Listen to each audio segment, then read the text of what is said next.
জামাত চায় সরকার নির্বিঘ্নে অন্তত আগামী 2-3 বছর দেশ চালাক। এতে তারা ভিতরে ভিতরে কাজ করে যাবে নিজেদের গোছাতে একেবারে। এবং যেহেতু বিএনপি আওয়ামী লীগের মতো বর্জুয়া দল, তারা নিজেদেরকে ওইভাবে গুছাতেও পারে না, ওইভাবে ম্যানেজও করতে পারে না।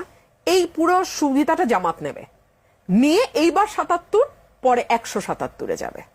এটা হচ্ছে তাদের লক্ষ্য। এবং এখানে আমি কোনো অন্যায়ও দেখি না, একটা পলিটিক্যাল পার্টির স্ট্র্যাটেজি থাকবে। বিএনপির হাত দিয়ে কয়েকটা সুযোগ পার হয়েছে বিএনপি নিজেকে রাইটিস্ট ফোর্স থেকে আলাদা করার। এই বনলতা এক্সপ্রেসই তার একটা এক্সাম্পল। পেরেছে বিএনপি, দাঁড়াতে হলো আমাকে। বিএনপি উল্টা 7 গাড়ি পুলিশ দিয়ে বনলতা এক্সপ্রেস বন্ধ করে দিয়ে বসে আছে। তো পলিটিক্যাল স্মার্টনেস যদি কোনো দলের না থাকে, ওইটাকে ভাই আপনি বেশি দূর টানতে পারবেন না। এবং স্পেশালি ওকে যখন কম্পিট করতে হচ্ছে স্মার্ট পলিটিক্যাল পার্টির সাথে, আমি তো বলবো Jamaat is a smart political party. তারা অনেক স্মার্ট। তারা কিন্তু এই সরকারকে খুব একটা সমালোচনা করে না, তারা কুশনিং এর মধ্যে সরকারকে রাখে। যখন তারা স্ট্যাব করার, ঘুরে দাঁড়ায় স্ট্যাব করবে।